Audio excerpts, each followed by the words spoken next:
Hello world, I am Curtis Simpson, and this is Jective's Typography News number 51. Today is Tuesday, April 28th, 2026, and per usual, I have plenty of typography news to get into for you. We have a very important upcoming event, 1 month until that. I have 5 new releases for you today and 2 deep dives. New releases coming from Brutal Types, Atipo, Capitalics, Typeji, and Dalton Maag. Deep dives. If you were here last week, you will recognize these deep dives. We've got Baskerville Sands coming from Storm Type Foundry, and we've got Dargon coming from TypeTogether. I'm not sure that I've ever seen the excitement for a deep dive that I saw last Friday for Dargon. So I'm pretty excited. I had a ton of fun this past weekend playing around with it, and I'm excited to show you everything that I have figured out about it so far. But first, I didn't really acknowledge that I reached 50 episodes in the last episode. Many of you did. I appreciate it. Thank you. I didn't really have time to think about it beforehand or reflect on it at all.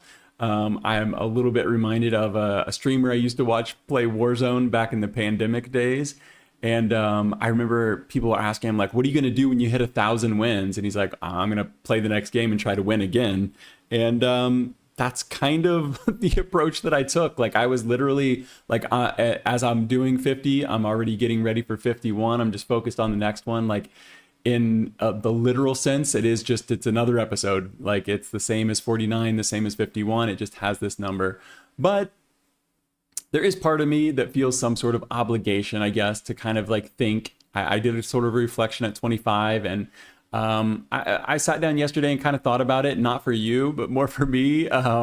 And most of my things were pretty pragmatic. I need to continue iterating. Like, that's what I've done. If you've been here from the beginning, you know this show has changed many times and it's improved, and little by little by little, I get better each time. I can look back and know that, even though sometimes it feels like I'm not getting any better at this. I can look back at the old episodes and be like, man, that sucks. So I learn something new every week, and I appreciate you guys being here and helping me learn these lessons. Going live, once again, I'll just repeat this again. I went live at like episode 5, I think. Best decision that I made. Recently, I started going multiple times per week. I was going 2-3 times per week, but it was just a little too much right now. I think it could be possible to get back to that. I would love to be able to do 5 times a week, but I think I'd need more people than just me to do that. Still working on the timing. If you're watching live right now, you might notice that we're going back to like the old later at night time. I mean, depending on where you are. For me, it's later at night. Still figuring that out. I think that this just feels the best to me right now. Last 2 things. One, I've gotten a lot of positive feedback about the show, about the channel in general, but specifically about Typography News. So I really do appreciate that. But if you guys have any constructive criticism, please feel free to shoot that my way. I know we got a small community right now, so people are very nice, and I do appreciate it. But if there are things you think I can do better, I want to get better. And then the last thing I'll just note is that even when I do get a lot of positive feedback, I get a lot of very strange feedback from people that are kind of amazed that I do this for what they consider to be like a small audience. I think... And I believe this with like all of me. I really believe that I'm building something that other people, for whatever reason, still don't see. I think there are way more people interested in typography and typography news than even the people in the type industry realize. So I don't know. I think that they'll catch on eventually. Those of you who watch the live streams and stuff like that, I know you guys get it. But hopefully, I don't know. I really am optimistic that I can help expand typography in terms of its general awareness. I know people know what fonts are and things like that, but I think this is way too interesting to only be seen by people who also make fonts, who also design typefaces. Like, this very small ecosystem is cool. It's cool to like see the wheels turn and stuff like that, but I think that it's bigger than a lot of people realize right now. Okay, let's get into it. Enough of me rambling. Consider that my 50 episode reflection, even though we are on 51. Okay, so Gonna switch my screen. I've got my website ready this time. We're gonna talk about an upcoming event. Let's go to screen cap. My face isn't on there, but that's okay. We'll go ahead and move forward without me on there, and I'll see you guys at the end. So, upcoming event, we have 1 month until ATypI 2026 Stanford. I mentioned this before whenever they release the program, so you can go on here right now and you can see the full program. 29 days left, it says, but they've got everything on here. And there's a little disclaimer saying, you know, like it's subject to change and things like that. But 4 days of typography from ATypI, one of the most respected and oldest typography institutes in the world. Going to be in California, Palo Alto, Stanford University, May 27th through May 30th. I will not be there because I'm currently living in Brazil and I have a 1-year-old daughter. So I am not going anywhere, but I will definitely be reporting on this from afar. So this is linked in the description.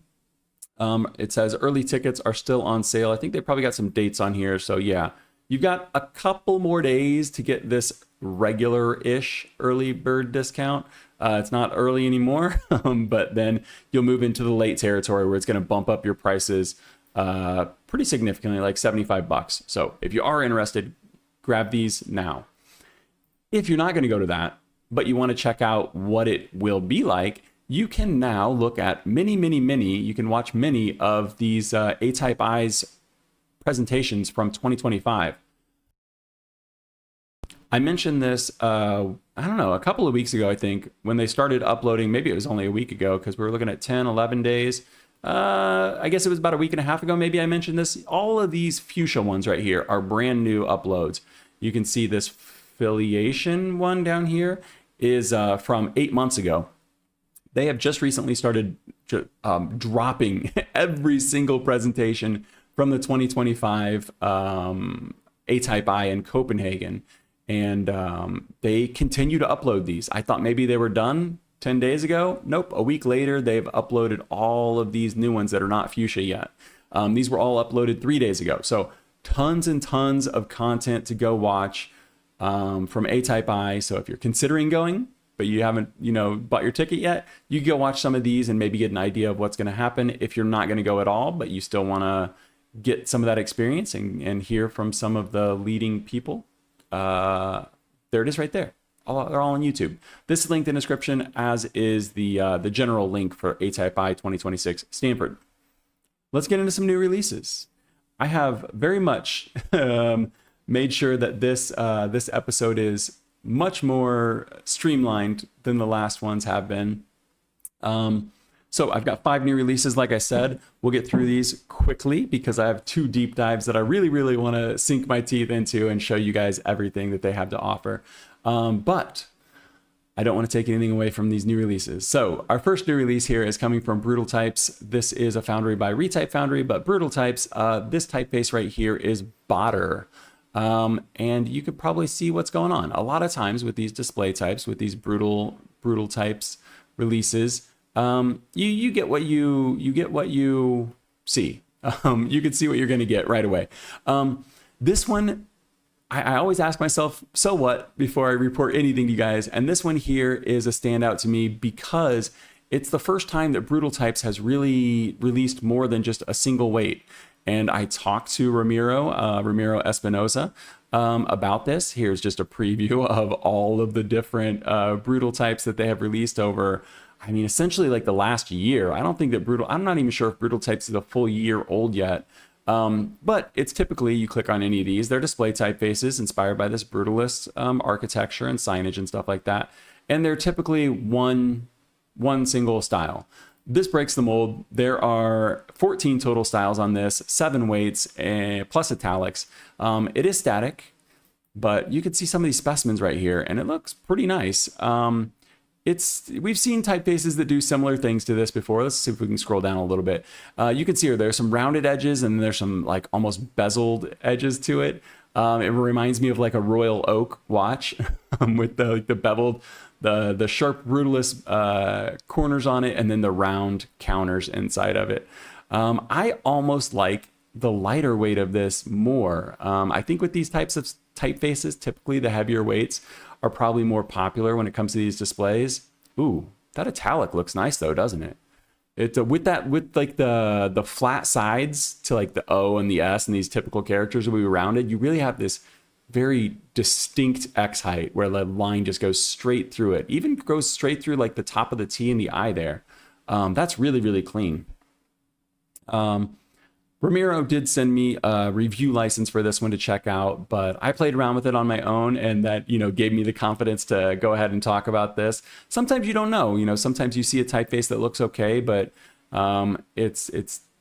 you're unsure I'm unsure if I should cover it or not because I haven't really tested it. I did test this one out. It's pretty fun. Let me go ahead and read you some stats. Not super, super deep, but it's a display typeface. It's got 283 characters, 12 open type features on it.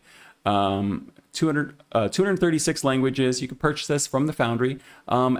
Being that it is much, has a full family, the price per style is still the same at $50 or 50 euros.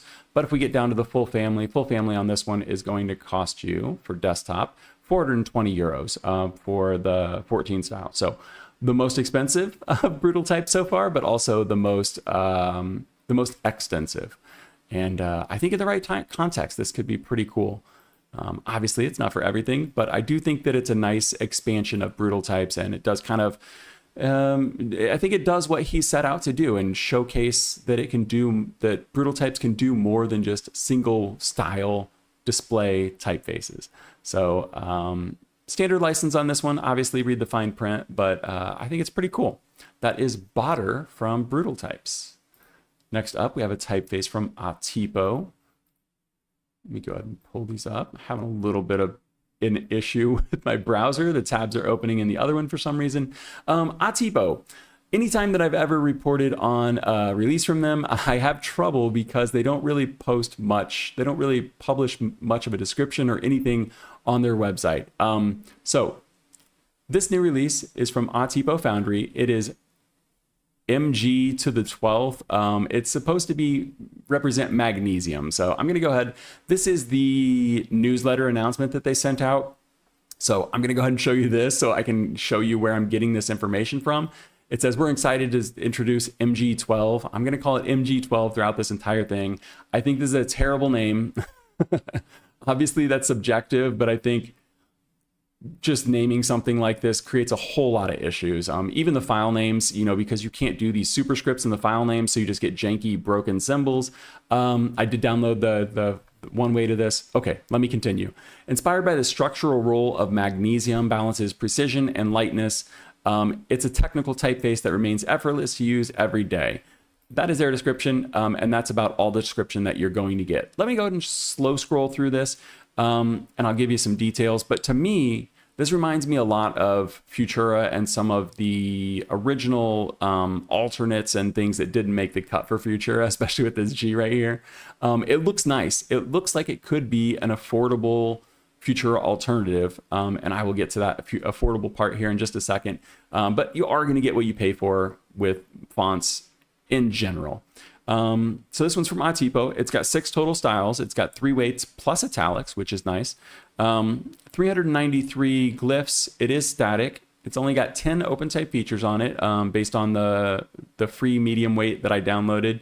You can purchase this from the Foundry. There is no trial, but as you can see up there in the top left middle, it says free download, medium. You can get the medium weight just by tweeting or sharing it on social media. But in reality, you can just click that button a few times and you'll be able to get it without doing that. They have a very, I apologize. They have a very interesting pricing model and for all of their typefaces. And I think by now you're probably getting the idea of what this font is. So I'm going to go ahead and click on this pricing so we can check this out. They have a choose your price for all of these. So it gives you all 6 fonts and you can choose your price. The lowest price is $20. If you just wanted the Roman or just the italic, it's 15. Let's see if I can zoom in on this a little bit more. But yeah, so 20 euros, obviously you could pay more for it, anywhere between 20 and 200 euros. I think that's a real deal. 6 fonts, 6 styles and a typeface for $20 is great. Like I said, you are going to get what you pay for. 393 characters doesn't necessarily scream workhorse to me. 138 languages, ditto. But in terms of like a display typeface, if you were just going to be using a Futura geometric sans serif, or if you were going to be using Futura or some other geometric sans serif for headlines, for display work and stuff like that, I think this would be a great option. It does look pretty nice though over here in the body copy. Over here on the right, these look like they're images. Yeah, these are all images. They're not actually fonts. I mean, they're not like actual type that I can highlight or anything right now. All of this is images. Yeah, literally all of it. That's kind of weird. It does look nice in these. This could probably use a little bit more spacing. But I think in general, you're probably going to use this big. You're probably going to use it for display. I do think if we go all the way to the bottom, we can test this out. It's a little bit hidden, but if you go to try right here, you can test it out. So let's go ahead and throw up a paragraph here, make it a little bit smaller. Yeah, I mean, it doesn't look bad. You can get away with captions and stuff like that, but let's make this nice and big. Can we get just okay, we'll do this. We'll pretend like it's a headline. Let's check out the weights. So we've got regular, we've got italic. More of an oblique, right? Well, it does have the F that's going below the baseline, but you can see the whole thing shift. They're calling it italic. I would probably say this is an oblique. They've got medium. That looks nice. And they've got bold, which I think anytime there's a geometric sans serif, I always think they look amazing in bold. And this is no exception. I think it looks nice. Obviously, I haven't tested this whole thing out, but I do have one single free weight, and you can get that as well. So there's nothing to this. Like if you click on it, it'll say pay with tweet, pay with share. I usually just click on it a few different times because I don't have Twitter or Facebook. Yeah, I don't know. This is something people used to do like 10 years ago to get free stuff. So I don't bother with those things. If I couldn't get it, I just wouldn't get it. But you can just click on it a few times and you'll be able to get the free weight and test it out. And then, you know, if you want it, pay what you want up to, or I mean, at a minimum of 20 euros. So I think that's pretty solid. That was, I don't know, should we call this MG12 magnesium? We'll call it MG12. That was MG12 from Atipo Foundry. Our third new release is coming from Capitalics. I'm going to get a drink of water while this loads. And it's still going to the wrong browser window. Now I'm going to get a drink of water.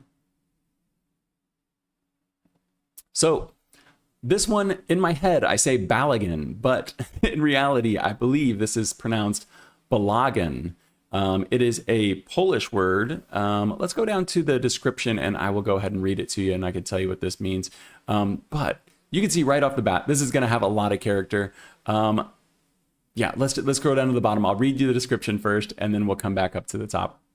My so what for this though is, let me go and give you my so what on this. My so what for this one is that this is just a fun font, and there was a really interesting teardrop counter on this one, and that's mostly what I like about it. This one, you can really see it on the heavier weights, but see that terminal inside there?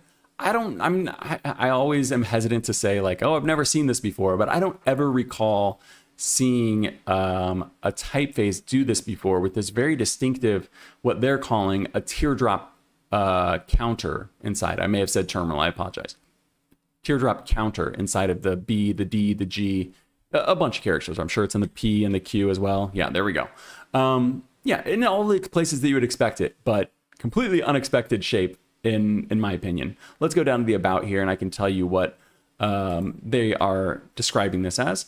They are describing this as geometric sans serif. I would never have guessed that, but we can go with that if you guys agree. It didn't seem geometric to me, but they're describing this as geometric sans serif with a friendly character, distinct personality. This is what I'm most interested in, though. Derived from the Polish word for mess or disorder, playfully reflects the core idea behind the project. Yeah, we don't need to read all this. I just wanted to say the reason that I'm pronouncing this Balagan is because it's a Polish word for mess or disorder. And there's a very good chance that I'm saying that wrong in general. I am going to scroll through this as I read you some of the details on it, but we are going to go to their Instagram because they've got some really neat specimens on there. But I think that this looks great. This whole webpage is the tester, so you can go in and like make it heavier. I'm not sure. I think this is static. I don't think it's italic. As you can see, these are jumping from one to the other. They're not interpolating. So I'm sure this probably could be variable, but I'm 90% sure that it's static. But it looks really nice, even at small sizes. The one thing I will say, so we've got 5 different weights here, extra light up to bold. The one thing I will say about this is that at small sizes, let's do this giant one here. At small sizes, I think you're going to lose, let's go with this one here. This is the lightweight right here. I think you're going to lose some of these joints, because at extra light, it looks pretty mono width, but at regular and at light, the contrast, I don't know. I feel like there's a little bit too much contrast in these A's and in these E's right here, to where at text size, that's just going to get lost. Like, I could completely imagine that crossbar on the bottom of the E there, just not printing on a bad printer, or on a rough surface or something like that. So, but I think this works best as a display typeface. Let's go ahead and look at their Instagram, because I do think they have some fun stuff on here. Is it just this one? Okay, just this one right here. You can see all 5 different weights there, and very, very characterful. I really like the those counters. You can see it in the G there, that teardrop. Man, that looks really, really fun. The teardrop, obviously, it kind of goes away as you get to the lightweight. As you get to that lightest weight down there at the bottom, it's more or less like a unibrow hairline font, and the bones of it look great. So it's kind of crazy to see that skeleton out down here at the bottom, and then see how much character it builds into at the top. I would love to see, so this regular weight is, the regular is here in the middle. I would love to see like a book weight on this, and I know that sounds super silly, but I'd love to see a book weight where they kind of keep that regular but decrease the contrast a little bit, so that it's going to work at small sizes. But you can see right here in the middle with this hexagon, you can see free samples. Those lines going across on the E's and even on the joints on the A there, they're getting lost already. But it does look really nice. 5 weights, static. I don't have glyph counts and stuff on this one, because I don't have the full trial for it. There is a trial, but it's limited. $60 for the whole family. Not bad at all. $60 for 5 weights. This looks really, really fun. I can't tell you about everything that it's going to have, but it looks pretty well designed just from the specimens. Aside from using this at small sizes, see here down at the bottom, they're going all caps. That makes sense, because you're not going to lose the E's and you're not going to lose the lowercase A's and stuff like that. But this could potentially show up on Adobe fonts at some point, because Capitalics Warsaw Type Foundry, if you ever wondered what the WTF stands for, they are on Adobe fonts. So this could end up on Adobe fonts if you're a patient a patient designer. But it looks really nice. It's got a tall X height on it. Yeah, I don't know. It looks really fun. I'm probably not going to do a deep dive on this, but I can't say that I won't for sure, because sometimes I get just too intrigued by these things, and maybe I could test this out at small sizes and let you know if it actually does work or not. But for today, that is the new release. This is Balagan. Let me go ahead and type this back out for you. Balagan. Balagan by Capitalics Warsaw Type Foundry.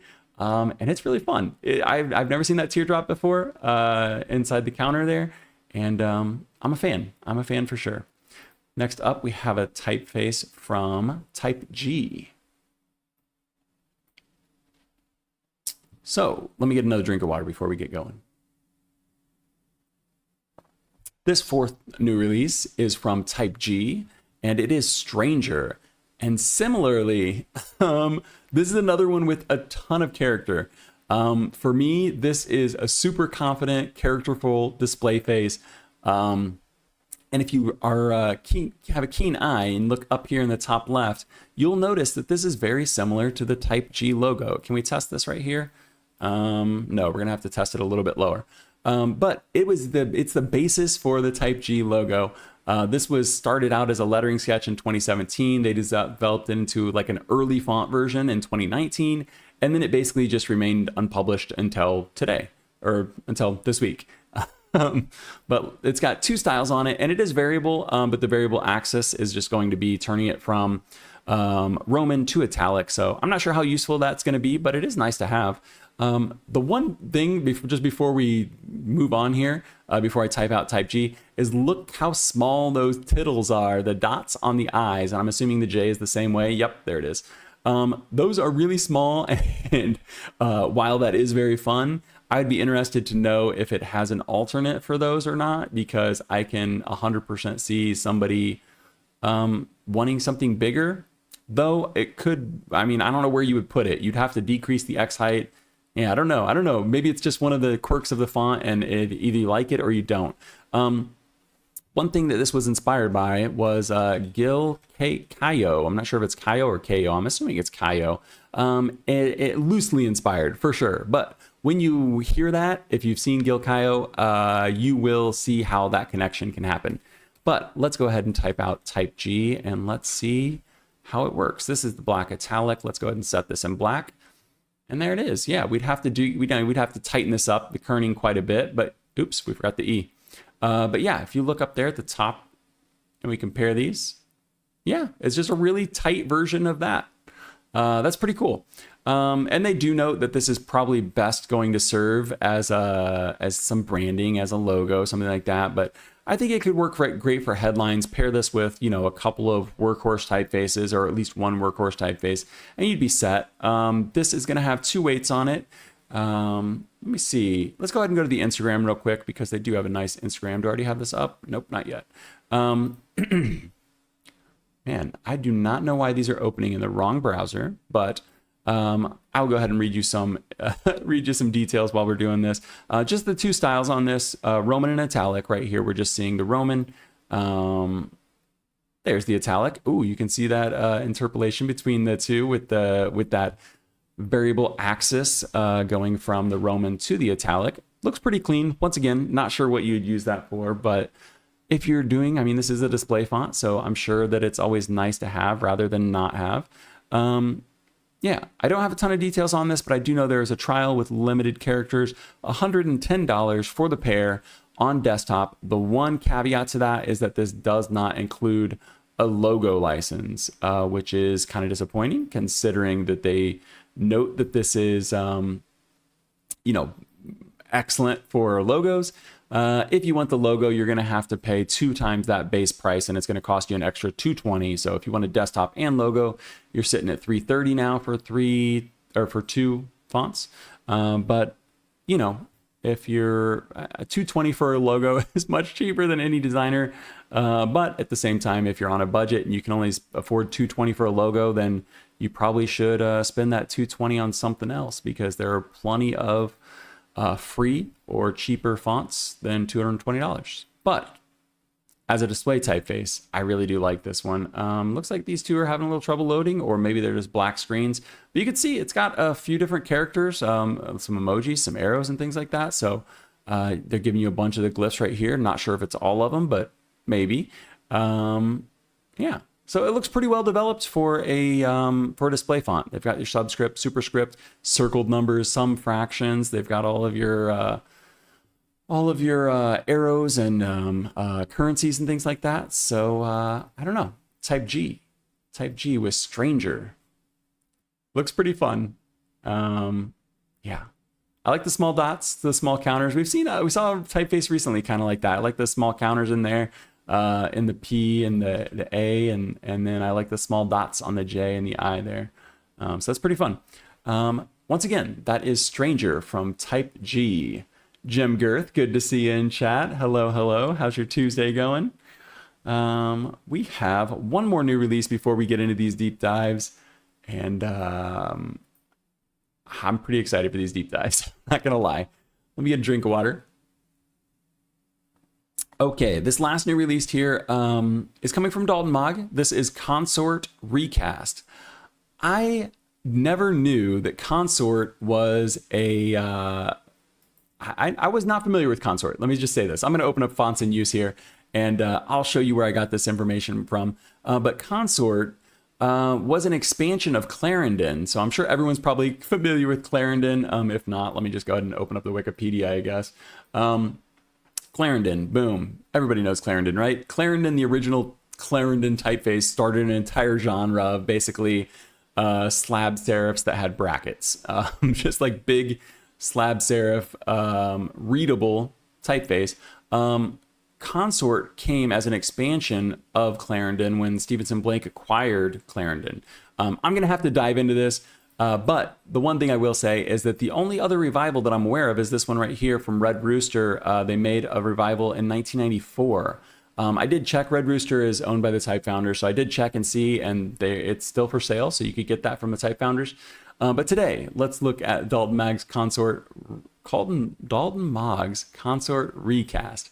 If you're not familiar, Recast is a series of typefaces that Dalton Maag has been releasing for the last few years. And basically, they go back and revive classics. They're saying forgotten classics. Sometimes they're not so forgotten. They're doing like Courier and some pretty well-known fonts. But this one for me is forgotten. I never knew never even knew what it was. So beyond forgotten for me. Consort. I love the concept.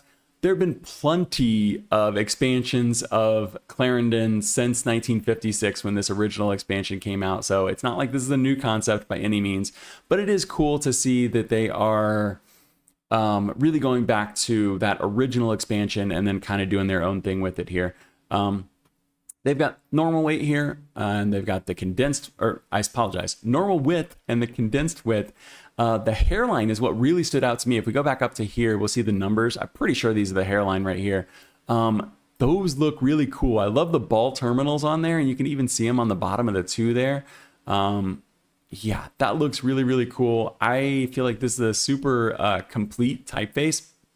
The one thing I will say is obviously there's no italic on this, which I would love to see an expansion into italic someday if that's something that that Clarendons do. I'm pretty sure there's no reason that you couldn't, but for now, you couldn't really use this as a workhorse, and this is my opinion, of course, but I just feel like you always need an italic to really do it, unless, I don't know, there's just times when you need to italicize stuff, and without an italic, you can't. But this does look very well developed. Ooh, disambiguous letter forms.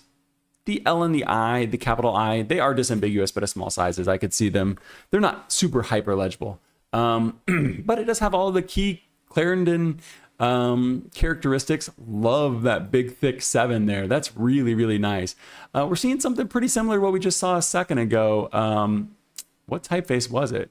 With Balagan, I think, where the hairline version and the heaviest black weight, like they don't even feel like the same font. Because it adds so much more character to it when you get into that heavy weight.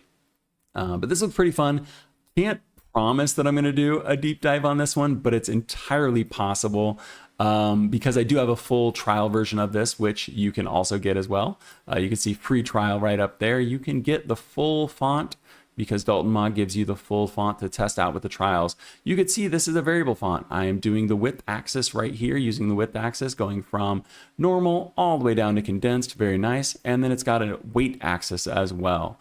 They do offer the typefaces with variable without the width axis. So you could just get the weight axis, and that one's gonna be a little bit cheaper, $126. If you wanted the full everything, you wanted all 18 styles, 9 weights, and 2 widths on this, that's going to cost you $252 for the family on desktop, and that seems pretty reasonable for what you're getting. Let me see if I can see. The glyph count on this one's 538, 16 open type features, 244 languages, and you can purchase this from the Foundry. Like I said, there is a trial on this that's got full fonts, and it seems pretty nice. Anji Studios here says, missed lots of stuff. No worries, you can always rewind or watch the replay. Jim says, oh cool, never heard of these. I also never was a slab guy. Always looks like a Western movie poster to me. Yeah, I can see that. I mean, the only difference between the Western movie poster is that inverted contrast where you've got the stress going on the top and the bottom instead of the sides. Onji Studio says there's a mono called Even Mono that feels very familiar or very similar. Good to know. Have to check that out off camera. Yeah, there are plenty of great Clarendons out there, Clarendon revivals that have been expanded and stuff like that. But I just thought this was interesting to me because I'd never heard of Consort, and it's, there's not a lot of examples of it here on fonts in use. I think that probably does speak to the fact that this is quote unquote a forgotten classic. But it is more or less a Clarendon expansion on the original, which isn't new, but it could be cool to compare this Consort recast to some of those other Clarendons. There's a great one from DJR.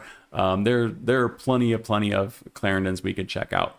But let's go ahead and get into some real deep dives. We're going to start out with Storm-Type Foundry's Baskerville Sans.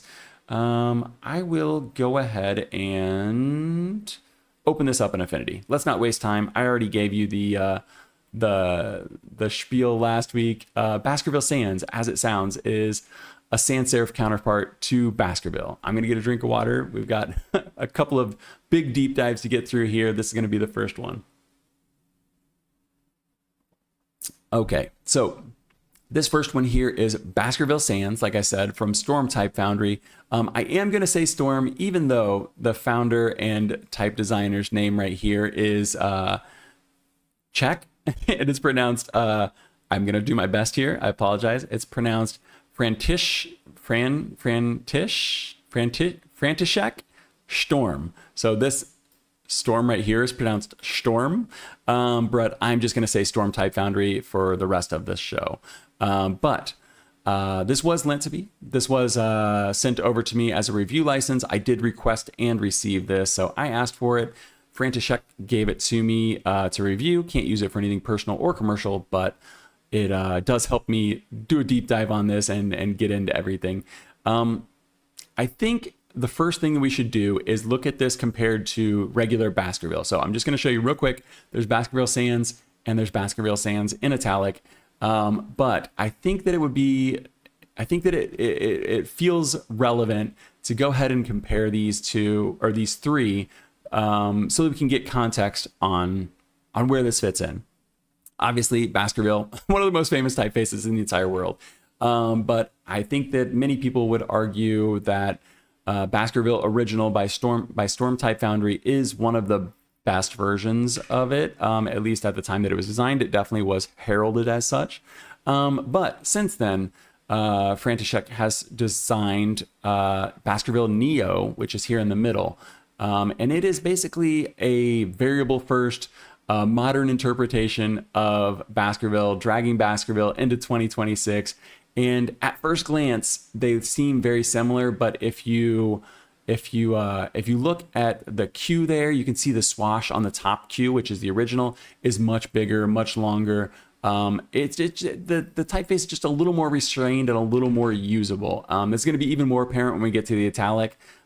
So we'll get there in just a second. And then you see the sans serif, and a lot of it feels pretty familiar. Like, it feels related. It feels like it should. It feels like Baskerville, but make it sans.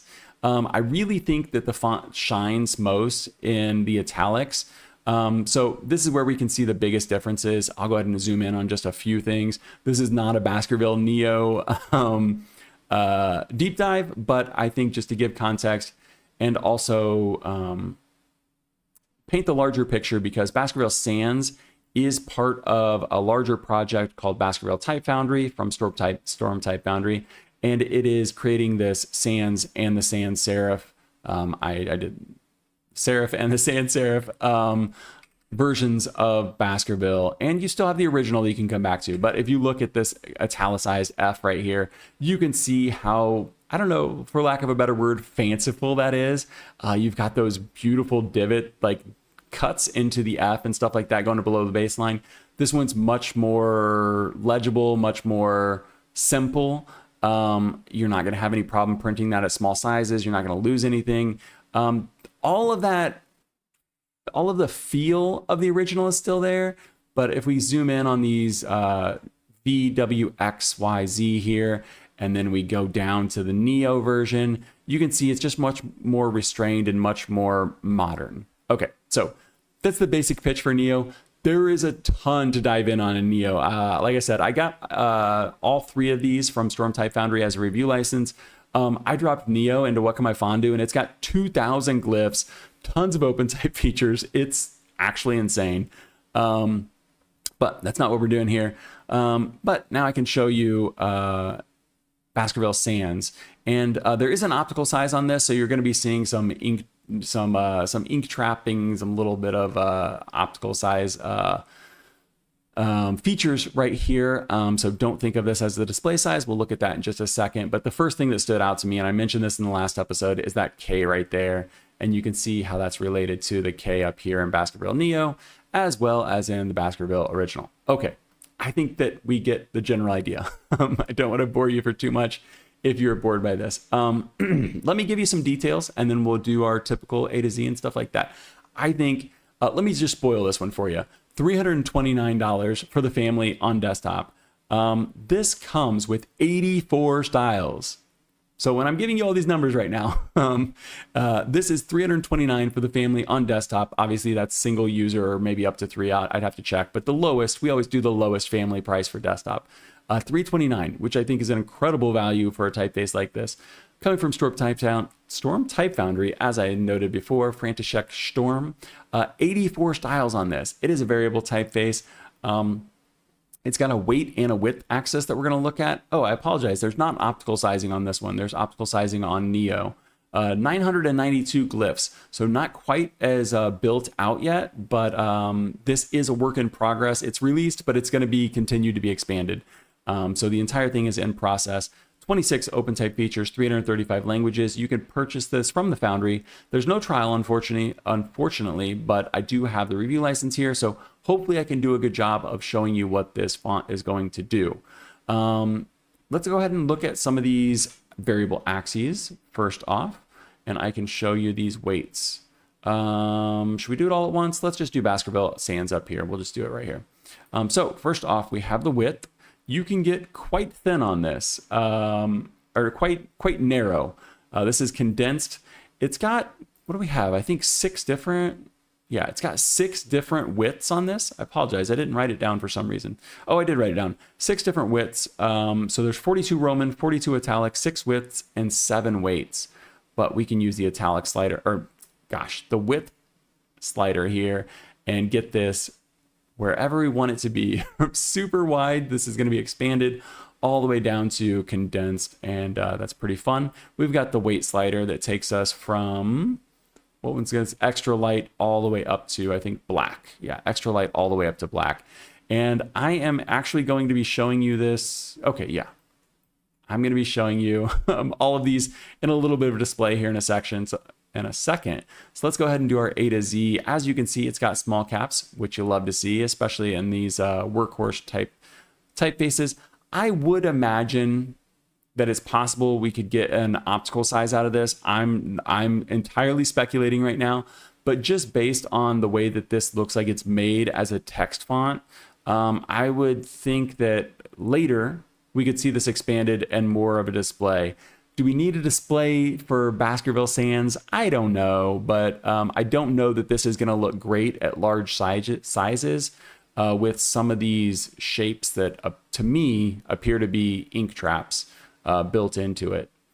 In the traditional sense, not in the modern sense. Jim Girth here is saying that a bit weirded out by some of the terminals being rounded, F and R, but most are cut off. Yeah, there are some alternates for that, Jim. So I'll go ahead and show you those. But yeah, the designer did say any feedback is welcome because this is in process. There are some interesting things going on here. If you look at this K right here, I don't think I've ever seen something like this before. I've seen plenty of little tiny crossbars in the Ks, but I've never seen the font, like the stem, kind of dig into it like that and then shoot back up into that arm. Not sure how I feel about it. At small sizes, obviously you're never going to see that. Maybe that's built in as an ink trap. Because once again, I am assuming that this is made for text just based on some of the shapes and things like that we're seeing here. So it's probably a little bit unfair to like really look at this at such large sizes. But you know, that's what we're going to do. That's what people do. But I do think just based on some of the shapes and things that I'm seeing here, that this is made for text sizes. The green glyphs are going to be glyphs that we have alternates for. So I'm just going to go through the go through these a little bit faster. We've looked at this a few times now. The lowercase k does the same thing as the uppercase k, so I like to see the consistency there. Still unsure how I feel about it, but once again, at small size, I think it's going to be pretty fine. So Jim mentioned the F and the R. Let me go ahead and see what these look like.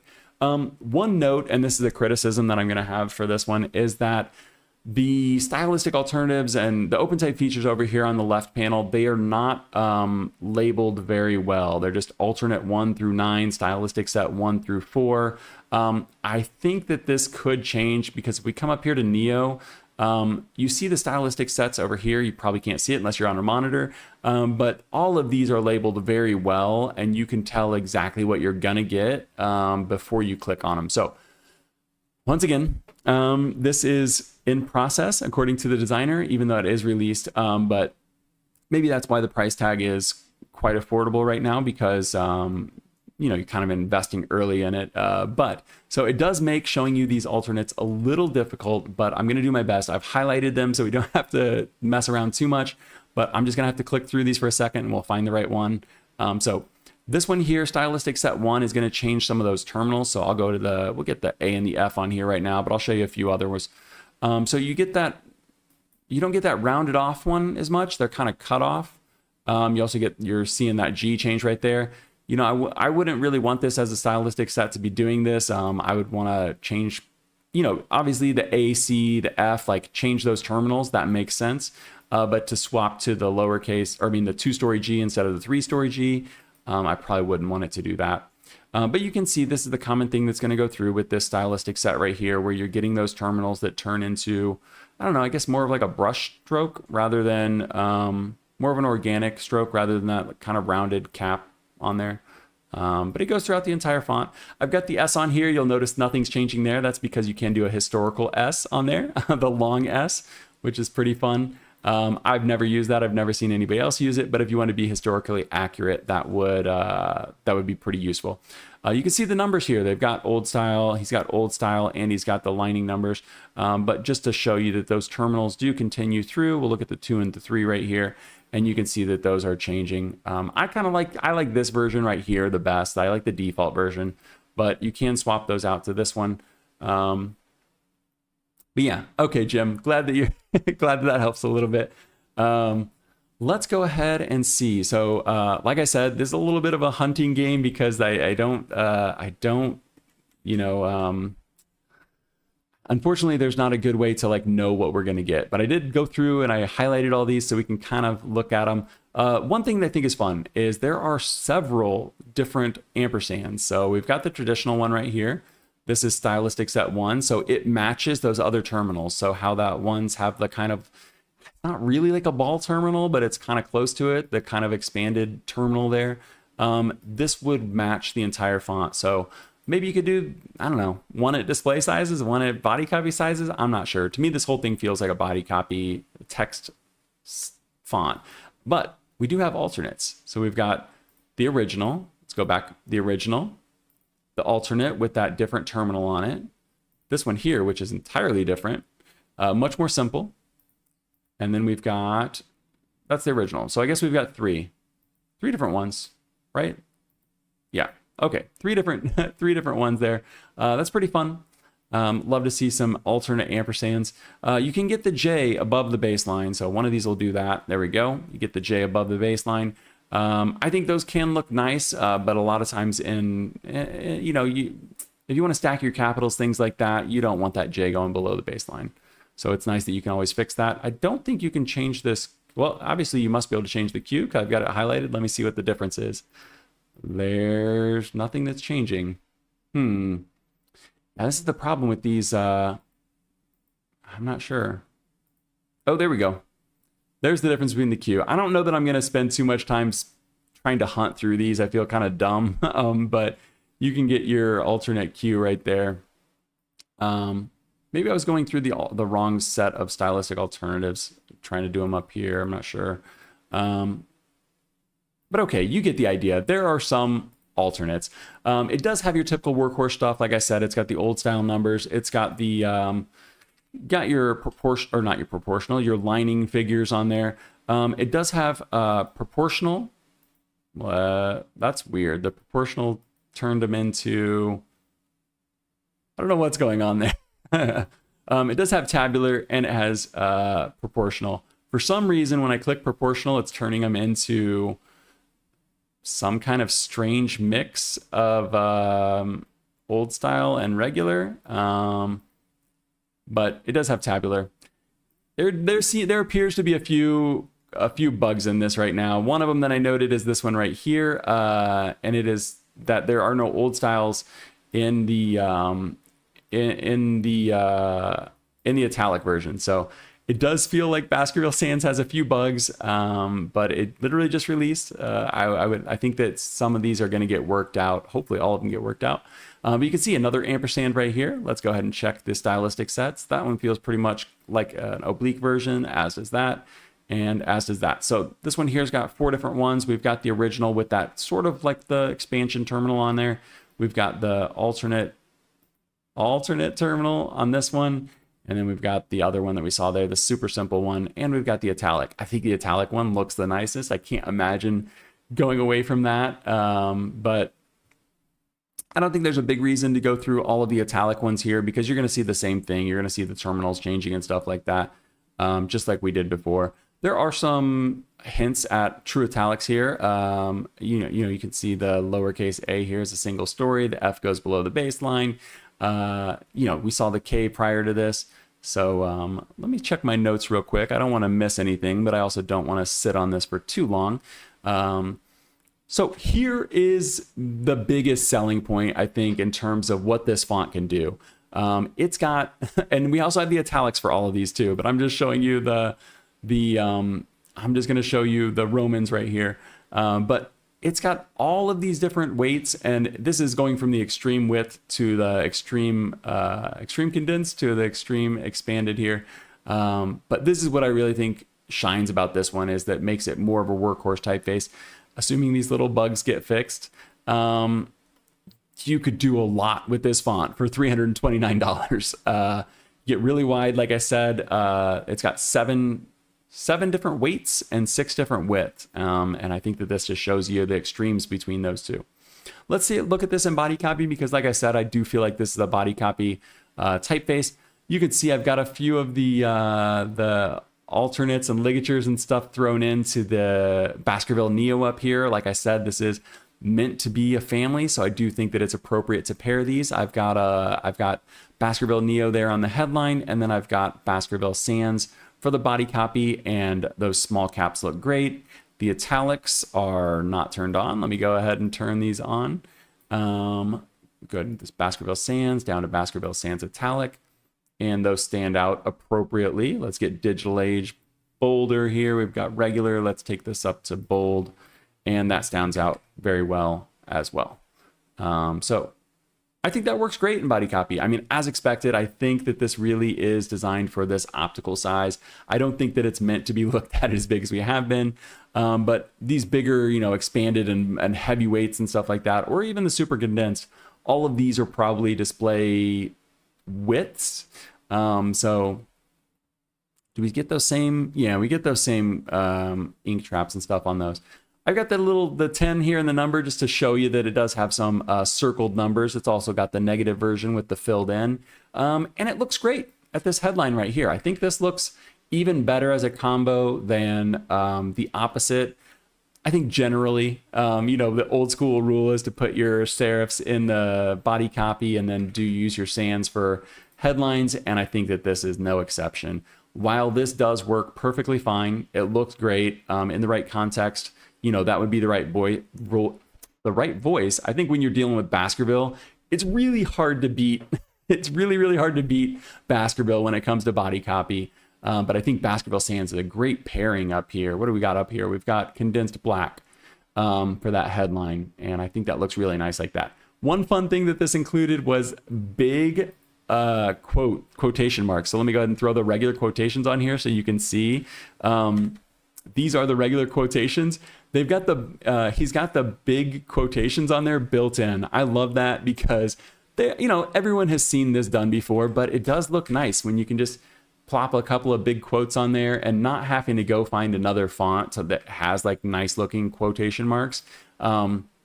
I love that those are just built in, and I love that they're also built in at like a giant size so that you don't have to stretch them out.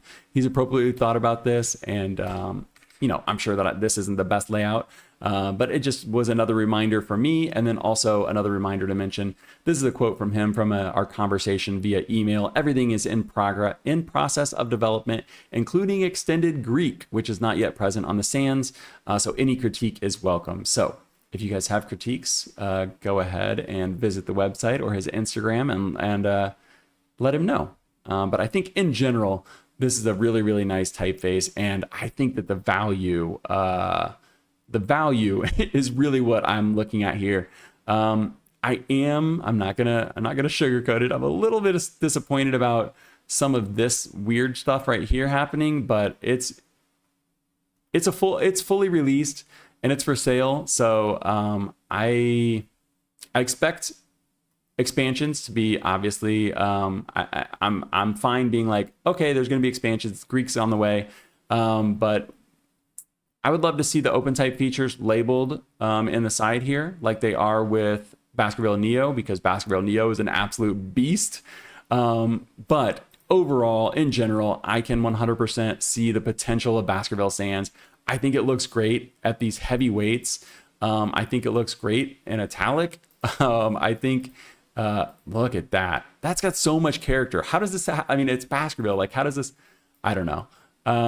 I love that it got the variable axis on it. You could really do a lot with that. I don't love the super wide sizes, but there's a place and time for everything. I'm more a fan of these heavy condensed versions, and then just the regular body copy right here looks nice as well. So that will do it for this first deep dive. Baskerville Sans gets thumbs up from me. A little bit of that is letting this stuff right here pass. But I think you also have to look at the price tag.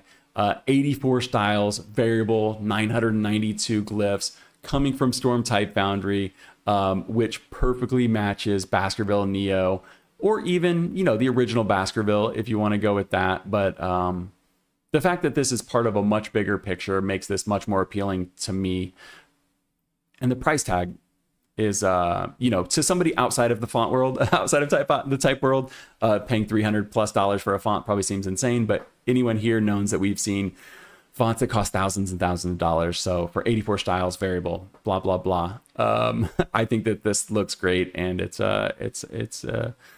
seems like a solid value. So I will leave it at that.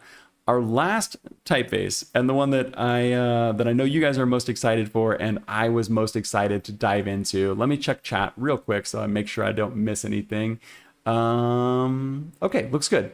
The last one we're gonna look at here is, let me get a big drink of water because this is a big deep dive.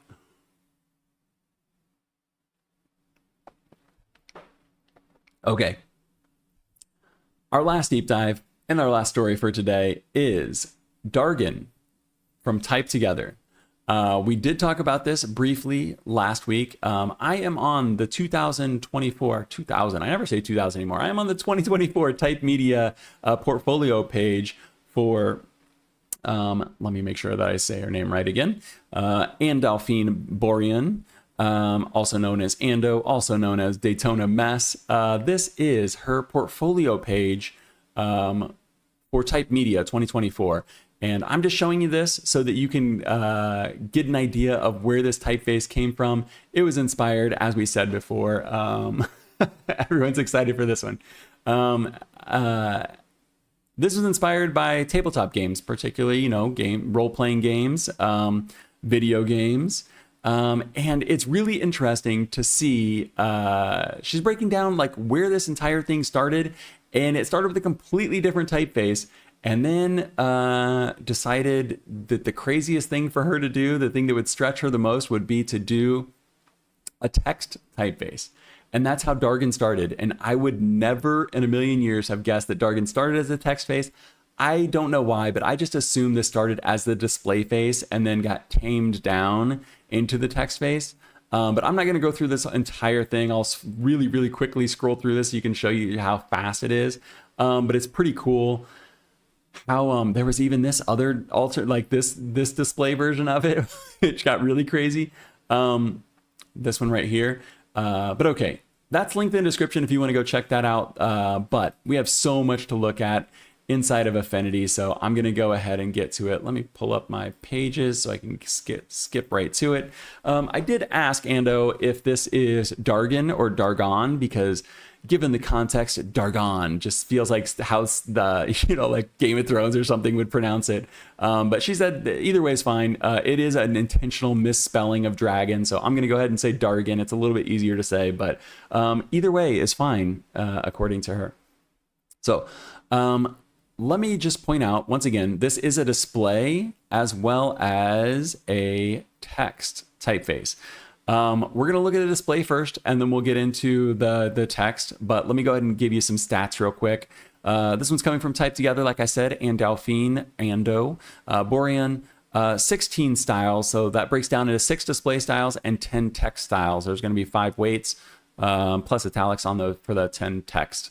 It is static. In total, there are 5,112 glyphs. That breakdown is like the total glyphs for the entire thing, the total original, how would I say this? The total unique glyphs throughout the entire typeface. If we were only talking about the text, that's going to have 1,077, just to give you some context about how these numbers are coming, where these numbers are coming from. 29 open type features. I've got a little asterisk on that one as well, because this one is related to the text. It had the most, so I went ahead and went with that one. 333 languages. Once again, also the text one coming soon. Right now, this is beta only, so I don't have a price or a license. I could go check the general license, but just to be fair, I'm not going to assume that it's going to be the exact same. But right now I've got a beta license on this via TypeTogether's Premier program, which I don't have linked, but you could go check out on TypeTogether's website and apply for that if you would like to test out typefaces like this. Let me go ahead and check chat before we hop into this. I don't want to get too deep. Jim Girth excited about Dargon. Daryl, welcome back, says, for me, a non-pro, I prefer a price range up to 50. Totally get it. 9volt. Hello, I've been enjoying going through some of the stream archives, but I do feel quite strongly that I'd click way more readily if some of the topics were listed in the video title. Great stuff. Thank you for the feedback, 9volt. Angie Studio says, I think Dargon was her first normal font. Yeah. I'll be honest, I follow her on Instagram, but I wouldn't be able to tell you, so I appreciate the context. And Daryl says, there are lots of RPG game designers that would like this. I think so. And I think that whenever we go through everything Nest has to offer, that will be even more evident for these designers. So, like I said, this is a display typeface. Let me go ahead. I don't even have these on the same ones. There are 6 different displays. There's Oculus, there is Ignis, Lehman, Umbra, Aegis, and Mutatio. And as you can see, they are very familiar. They're, this is a family. This makes sense. But man, they are quite different when we get into digging into these. So, just one quick aside real quick. This does have real fractions, which I think is crazy. As you can see, right. Oh, wait, does it? Oh, no, it doesn't have fraction. It has it has the smaller fractions like this. So I wanted to point out it doesn't have the real fractions in this one, but it does in the text. But for this display, you can get the simple fractions, like the pre-made ones, half, third, stuff like that. Here are 6 different A's. So just to kind of nail this point home before we try to really soak this in, because there's so much to look at. There's no way that I'm going to be able to show you every detail of this, but I'm going to try my best to demonstrate what is included in this. And here we've got 6 different A's. These are the 6 different font styles. The names don't necessarily matter that much. You can see the similarities. You can see Umbra, Lehman, and Ignis. They feel they're the most similar of the bunch here. but they're doing different things. You've got the flared terminal on the top of or the apex on the top of the A there versus not here, versus this, one that goes straight across. I don't even want to say the wrong word about what that would apply to. Because I don't know the right terminology for that. But you can see how different these are. And that's just one character. So let me go ahead and show you all 6 at the same time. This is going to be incredibly difficult to actually show you everything. So I'm going to quickly go through these up close. But it's just this entire concept, this entire typeface, this family is just absolutely bonkers. I don't know that I've ever seen something like this. No matter what you think about this font, even if you would never use it, you don't have a place to use it. Just just completing a typeface that this is this deep and is this intricate and is this well themed and thought out, that in its own is a huge accomplishment. But I really do foresee this being quite successful, especially among the target audience. And these role-playing, tabletop, video games, fantasy, anything, literally anything fantasy. I think that I think in 10 years we'll be like, oh, it's Dargon. It'll become something that people just recognize. We'll do these last 4 here, 2 at a time. But you can see even between these 2 right here, just the difference between the M, N, O, P, the Q's look similar. But then you get to the R, the S, the difference in these could be 6. I mean, technically they are 6 different fonts, but these could be 6 entirely different families. And I would not bat an eye. I'd be like, oh yeah, there's some similarities. But if these were 2 different fonts from 2 different designers or 2 different revivals or something like that, I'd be like, yeah, these are different. These feel like 6 entirely different fonts when you look at them close up, but when you look at them as a whole, you can completely see how they're all related, how they share that DNA, how this is all Dargon. So really, really cool. We're not going to be able to dig into, every single up close on all of these display versions. One note you probably noticed, there's no lowercase on the display. I think that's perfectly fine. The text is going to have you fixed for all of the lowercase stuff. These symbols are included in both the text and in the display version. You can see there's a lot of nods to these tabletop games. You can see the 20 right there. You can see this ampersand right here. There's going to be a bit of an Easter egg here at the end, so stick around. But the dragon theme, the fantasy theme, the role playing is shining through very, very strongly. Let me see here. Daryl, okay. 9-volt. Unfortunately, this is a beta right now. It's going to be available through TypeTogether. I do have some stuff linked in the description.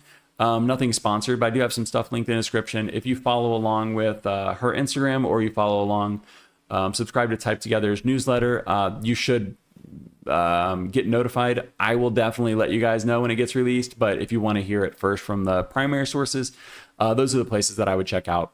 So I do have some stuff linked in the description. Unfortunately, you can't buy this anywhere right now, so I don't even know what the price tag is on this. I don't think that it's going to be within Daryl's price range, but I do think that it will be worth it, whatever price tag they end up throwing on this. I've got these right here just to show you the weight of the text compared to the display. So on top we have Dargon. This is Dargon Lehman.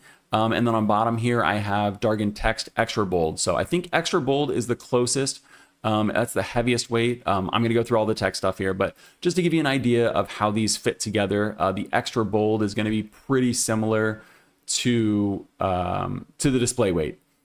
Don't know if that matters to anyone, but I'm interested in these types of things. I kind of want to see, like, is it all going to work together? Could I pair the text in a similar weight to the display? And the answer for me is yes. Obviously, you see there's much more contrast in the text, which makes sense. But once again, for as different as these are, the skeleton really does feel the same. And we could probably even go through some of these and you can see all the different ones paired next to this extra bold here. And I think any of them work well, but obviously I paired the one that looks most closely so you can get the best idea. Sorry guys, I'm reading chat for anybody watching the replay right now.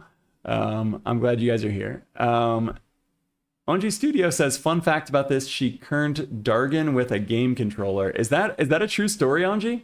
That's crazy. If it's true, maybe you're trolling me. Jim Girth says, crazy amount of variation while still feeling incredibly consistent. I 100% agree. So, like I said last week, if this was only the display face, if this was only this, I would still be sitting here doing a deep dive being like, guys, this is a super cool release that's coming soon.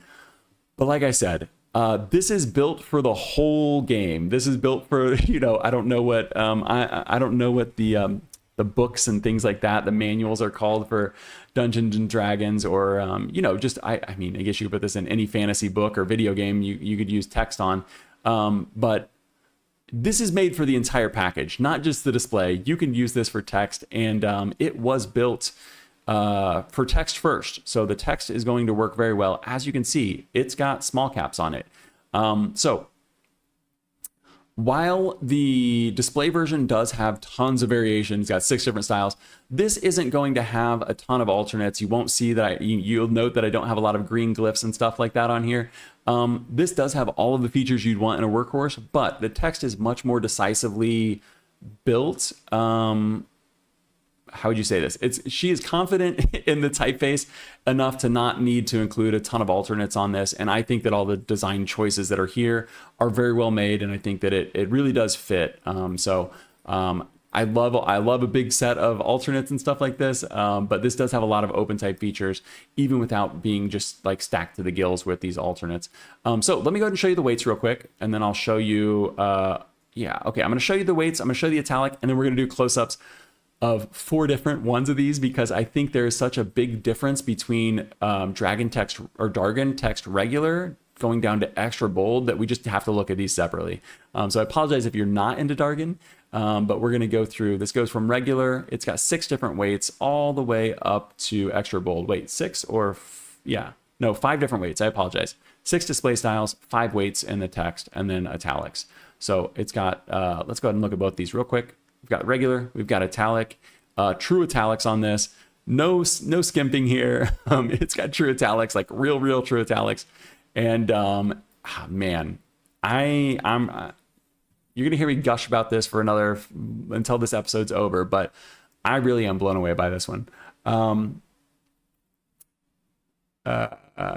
Text version has bold and italics. Yeah, 9 bold. Text version has everything. 5 weights.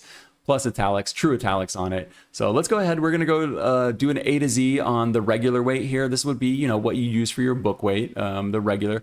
One thing I thought was really neat, look at this B. I've seen fonts that have some hint at that, the stroke continuing and keeping those bulls in there.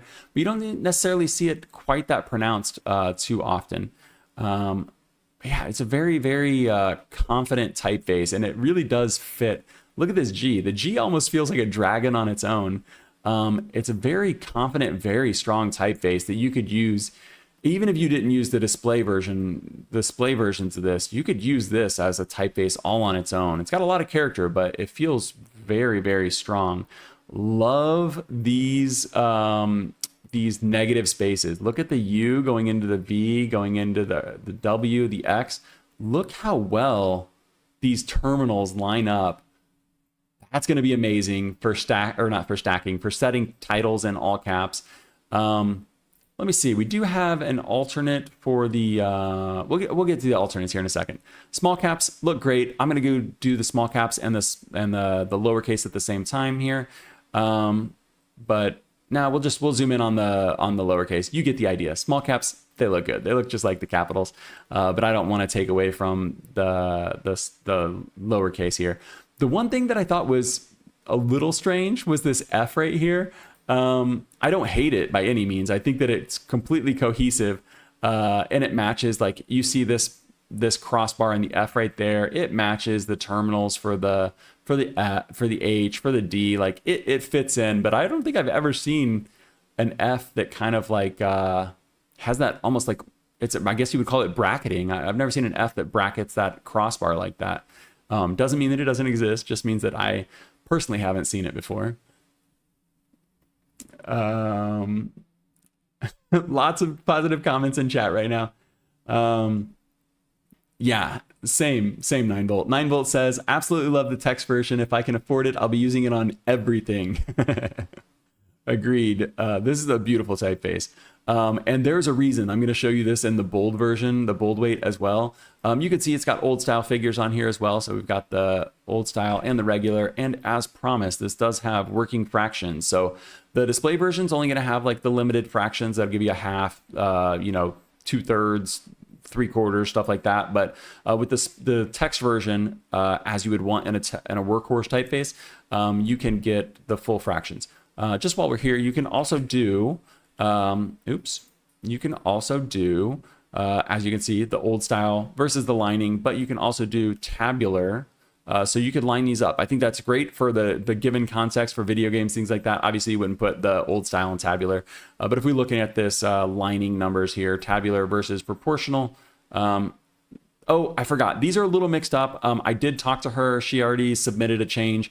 Right now, the buttons for tabular and proportional are swapped, but this is a beta, so that's to be expected. A little bit of mishaps, but they do work. Just the buttons are swapped. That's why I was having a bit of trouble there. But that's going to be fixed. But it does have proportional, lining, old style, and tabular. We got to look at this heavyweight here. The bold, this is let me check. This is the boldest weight. This is extra bold. So like I said, regular, medium, semi-bold, bold, extra bold. I'm going to go through the extra bold just because I was shocked once again at how different these looked. Obviously, it's got a ton of more contrast built into it, but wait till we get to the lowercase on this one. I'm going quickly through the uppercase, but the lowercase on this one, it's actually the lowercase on the italics are what I really, really like. But this one's still fun. We'll go ahead and go through this.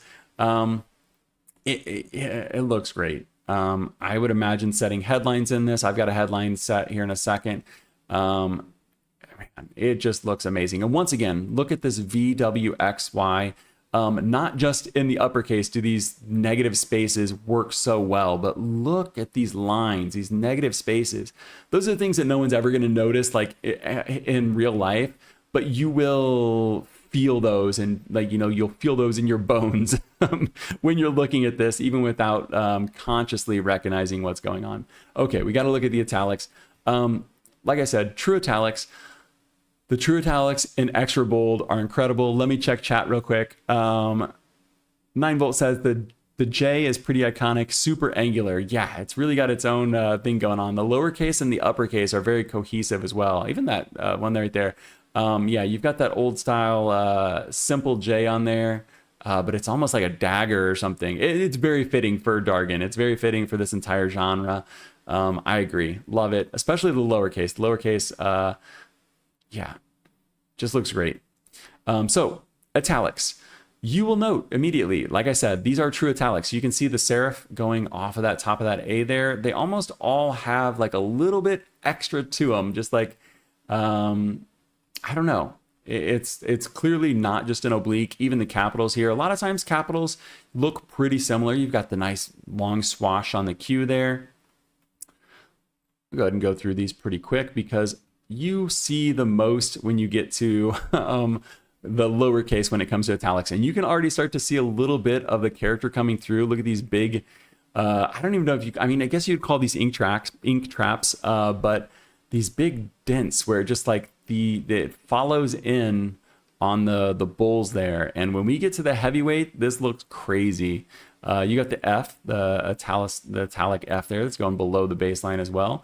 You've got that same J that we just looked at, but you've got that pen stroke up at the top there, which is that calligraphic pen stroke, very fitting for the italics. You can see those notches going into the M and the N right there. Some people might not love these, but you got to remember this is going to be text sized. Look, you don't even notice them at the text size. When they're big though, that's going to look amazing, going to be super unique, characterful. But at the text sizes, I think they work great as ink traps. P, interesting, little terminal on that P there. Ooh, love that S. Yeah, great. We got to keep moving though. We got to keep moving. We're going to get into the what I think is my favorite. We're just going to go straight down to to lowercase here. Daryl says, interesting choice for the weight distribution on the 0. Yes, it almost feels, and I went and tested this out. Let's go ahead and look at the heavyweight here. It almost feels like she just took the 0 and flipped it over. Yeah, it's got the horizontal stress. Good eye. So the old style 0 here has a horizontal stress on it, as opposed to what we would typically expect with the vertical stress. So yeah, definitely an interesting choice there. That is the one quirk that that stood out to me quite a bit as well, in terms of the pen stroke not necessarily following the way you would expect it to, but it's kind of cool. I think it would be more difficult to. I think it's probably more of a practical choice, because I think it would be difficult to do heavy contrast on the side there. Let's see what the lowercase o. I mean, you could do that. It would just be very, very similar. Maybe that's why it's done there, to differentiate between the lowercase o and the old style 0. But okay, I got distracted. Look at how cool these notches look, and maybe I'm the only one, but look how cool these notches look in the super heavy weight like this. They're so dramatic on the, look at the H here. When you're really up close on it, it seemed super dramatic. When you're zoomed out, at text sizes, I don't know that you would set the extra bold in text sizes, but in theory, super dramatic on the M, the N here, the P. It's just another thing where, like, if she wasn't confident about this font, she could do alternates that gets rid of that. I love the confidence. I love that she's just stuck with it. I'm gonna put this giant notch into the stem of the U, and when you zoom out, it really works well. Yeah, I love that. Yeah, sure. People are saying there could be an alternate for this. There is a /0. Boom. So I guess that could solve some problems, maybe, if the weight was the same but the /0 existed, or I mean the stress was the same but the /0 existed. Let me go ahead and just show you this on the regular weight real quick. So there are alternates on here, but the alternates are going to be very, very game related. So alternate stylistic set is going to give you a bunch of arrows and triangles and different, like, these are almost like what would you say, like wayfinding or something. It's pointing in the cardinal directions. So that's pretty cool. Those are all listed in the glyph panel, but you can also do them A through Z with the stylistic set. The other thing you can do is all of your character or your symbols. So like I said before, the symbols are included in both the display and the text version. But let's go ahead and get down here. I want to show you some more of these workhorse features. I've got the ligatures for italics and the Roman here, and you can see your typical F's and stuff like that, but you do also have some discretionary ligatures for the C's and the S's, and then you got the TH for the. I imagine in these types of role-play game situations, you're going to be using a lot of proper nouns and stuff like that, so I think that's really nice to see. And they look like everything else, but the connections here, like the connections are so smooth, coming out of top of the T and the P, and these things that you would probably never use in body copy, obviously, but the way that she's splitting the terminal on the top of the H here for the C and the top of the K, once again, I love these negative spaces. It's really unique, but it's really confident in the execution, which I'm a fan of. Even if something's not for me, I would much rather see some confidence and confident choices like this than to make something that's more for everyone. Okay, so here it is in body copy. Let me make sure. Okay, yeah, this is going to be, we're almost to the end here. Here it is in body copy. I went ahead and set this with the Dargon display up top. Obviously, you could pick any of them you want and go through those. I think you could also get away with doing body copy up there. Let's go ahead and set that real quick. We'll set this in body copy. That is Daith. We're going to look at Daith next episode. But let's go ahead and set typography on Wikipedia. We're going to have to change our leading a little bit. I apologize. Maybe this is a waste of time, but let me set it just super fast. And let's set this to like 230. Because I want to see how this looks. We could probably do it tighter than that, but we'll be fine. I want to see how this looks at some of these heavier weights combined. Let's just go ahead and go with the extra bold. Yeah, I mean, that looks clean. We'd have to work on the leading and stuff like that, but I think that that looks great for if you were doing like a real role-playing game and you're going to have headers and things like that. I don't think that you would set everything in. Oh no, I crashed it. I don't think I was doing a bunch of undos. Let me turn on my face cam while this loads. I was doing a bunch of undos all at once and I crashed it. So give me 1 second. What I was trying to say though is I think that those heavy weights work really well. Let's just go ahead and open this back up. I think those heavy weights work really well for headers and things like that. You're not going to want everything to be the display face. But the display is fun to just stick on here right now. It would be great for headers on articles or something like this, you know, where you're doing like a big chapter section, I think would work great. But if you were doing smaller headers and things like that, I think the text at heavier weights looks excellent. We got the wizard right here cropped into the box there. That's one of the symbols included. But now the purpose of this entire thing is to see how this looks in body copy, right? It's a text typeface. Does it look good in body copy? I think so. I think the small caps look solid. They fit well. The weight matches. It feels appropriate. They look like the real small caps that they are. I think that we've got the italics right here. I think those, let's zoom out real quick. Those appropriately stand out. And then same with the weight right here. I've gone up two weights on this from regular up to semi-bold. You could go even heavier if you wanted to take it up to bold. Stand out. That's more of like a textbook, really standing out there. I think that looks great as well. Now, this isn't going to be a neutral typeface. This is going to be Helvetica. This isn't going to be, you know, like Baskerville that we just looked at a second ago. This is going to have a lot of character to it. So this is going to be used in, let's see what the default. So the default leading on this, I've got it a little bit tighter than the default. So just know that if you're looking at this and you're like, that's pretty tight. I've got it lined up to my baseline of 60. The default is 62. You could probably push this all the way up to like 80 or something. But in general, those nuances aside, I think that this looks really nice. It has a ton of character, but it's still very legible. It obviously has Dargon's voice. Like this looks, this looks like it's supposed to. But you wouldn't put this in, I don't know, a magazine about technology or finance or something like that. You wouldn't put this in the newspaper, but for the context, this looks incredible. I think you could set a lot of text in this and it would feel very appropriate for the intended use. 9volt agrees, says the body copy looks really good, reliable, but with readable, but with personality. I agree. Yeah. Readable, but with personality. That's a great summation. Jim Girth agrees, says very nice. And Jim also says the FL ligature is very nicely connected. Yeah, these are all really nice. We've got the lowercase FL here going out of the serif. And then we've got the FL up here, equally satisfying. All of these ligatures, everything about this font. You guys pointed out the 0. Maybe I can't unsee that now, but I was okay with it. I think in context, I think it would be fine. But everything else, man, this is such a solid typeface. Got one last little secret for you here. This is an open type feature. Dargon.